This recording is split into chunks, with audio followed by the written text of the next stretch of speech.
They weren't just loyal wives or grieving widows, they were killers, masterminds, and ruthless power players in the shadows of the mob.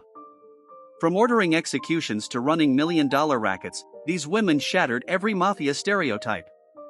Let's pull back the velvet curtain on the deadly queens of organized crime. Number 1. Deborah Gravano, mob princess who betrayed twice. As the daughter of Sammy the Bull Gravano, one of the most feared killers in the Gambino family, Deborah Gravano grew up inside the mafia world. But she didn't just inherit the name, she joined the business. In the late 1990s, she helped her father run an ecstasy ring in Arizona that involved over 40 teens and earned $500,000 a week. Deborah handled distribution, money laundering, and logistics. She was no passive daughter, she was a partner. When the feds shut it down in 2000, Deborah flipped just like her father had before. She cooperated, gave names, and avoided a long sentence. For the mafia, it was betrayal twice over father and daughter, both informants. Deborah later said, "I didn't choose this life. But I knew how to survive it." Was she a victim of her legacy, or did she outplay the mob at its own game? And now, meet a woman who made entire cities bleed without ever raising her voice. Number 2. Maria Licciardi, the little one who made Naples bleed. She was just 5 feet tall, but Maria Licciardi, known as La Piccolina, ruled one of Naples' most violent crime syndicates. After her brothers were killed, she took control of the Licciardi clan and expanded it into drugs, extortion, and human trafficking. Her darkest move? Collaborating with Albanian gangs to traffic underage girls for forced prostitution. When rival clans objected, she ordered their deaths. A brutal street war followed, leaving bodies all over Naples. She managed it all quietly, no flashy cars, no bodyguards. Wiretaps captured her calmly ordering hits and coordinating drug shipments. One cop said, she ran the Camorra like a corporation, only deadlier. When she was arrested in 2001, she showed no fear. Just silence. Was Maria Italy's most dangerous woman, or simply the first to run a mafia like a machine? Next, a woman behind castle walls who gave the orders, while her brother took the credit. Number 3. Rosetta Cutolo, the castle queen who called the shots. While her brother Raffaele Cutolo was seen as the boss of the Nuova Camorra, insiders knew the real power was his sister, Rosetta Cutolo. In the 1970s and 80s, she ran daily operations from a fortified villa near Naples. She handled drug deals, money flows, and even authorized killings. Police later uncovered files proving she approved multiple hits, all without ever using a weapon. Quiet, unmarried, and childless, Rosetta was fully loyal to the family. One prosecutor called her the Mafia's invisible general. She rarely spoke, but everyone obeyed. When she was finally arrested, investigators were stunned. The soft-spoken woman had managed one of Italy's deadliest syndicates with military efficiency. Rosetta didn't seek attention, she commanded it from the shadows. Next, a woman who never joined the mob, yet quietly controlled the most feared man in New York, John Gotti. Number 4.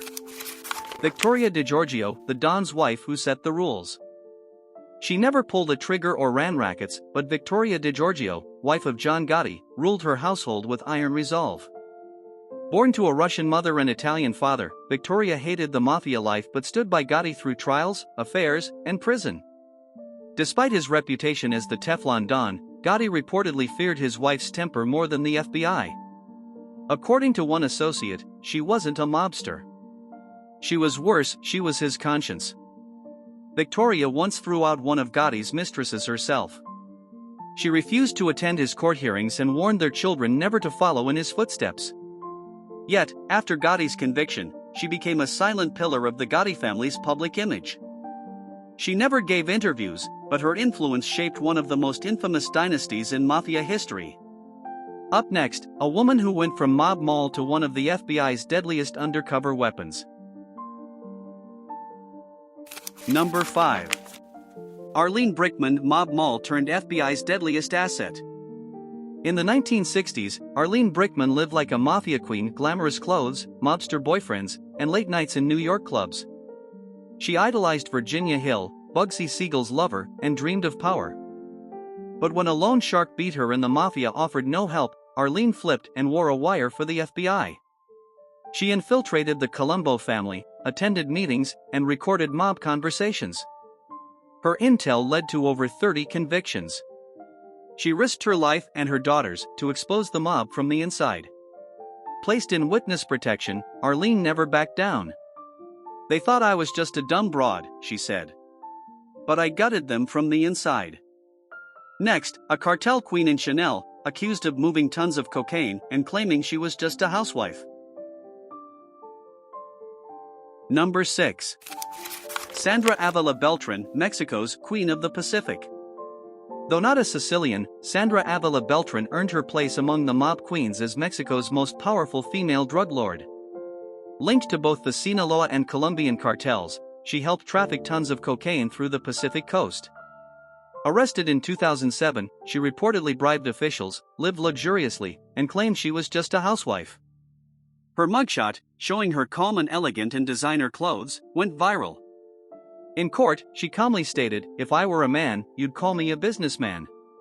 Because I'm a woman, you call me a criminal." Number 7. Antonietta Bagarella, the silent wife of the beast. Antonietta Bagarella was married to Salvatore Totorina, the brutal boss of the Corleonesi clan who ordered over 150 murders. But Antonietta came from Mafia roots herself. Her brother, Leo Luca Bagarella, was one of Rina's top hitmen. She married Rina in 1974, lived quietly in Corleone, and raised 4 children while her husband led a bloody war against the Italian state. After Rina's arrest in 1993, she vanished from public life. Though never charged, investigators believed she helped preserve the clan's power from behind the scenes, maintaining family control through her brother and sons. Still, she never spoke to police or media, not even once. Number 8. Anna Genovese, the Mafia wife who defied the code of silence.